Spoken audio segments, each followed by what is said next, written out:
આજે તો આપણો ફોન તૂટી ગયો. જો તમને આગળ કહું શું થયું હતું આજે આપણો ફોનને. જય દ્વારકાધીશ મિત્રો, 365 દિવસ બ્લોગિંગનો આજે આપણો દિવસ છે 159. બાપુ આવતા હતા કાલ આવડ મમ્મી કાલ આવડથી થોડુંક આગળ મમ્મીને મૂકી, કારણ કે મમ્મી કામે ગયા છે, લેબર કામ, મજૂરી. તો પછી બાપુ નીકળી ગયા ચશ્મા ચડાવીને કાલ આવડે જવા મળે, કારણ કે આજે આપણે મળવાનું હતું કે ભાઈબંધને અને મેટર સુલટાવવાની હતી, તો એ તો કરવું પડે. પછી આપણે આવી ગયા હતા કાલ આવડથી મેટર સુલટાવીને સામાન બાબાને લઈને ઘરે જવા માટે.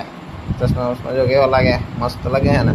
તો પછી આપણે ઉપર બધું સારું લાગે. જો તમને વસ્તુ આજે આપણે સોડા પીધી, બહુ જો મસ્ત નવી ટાઈપની સોડા અને ગ્રીન.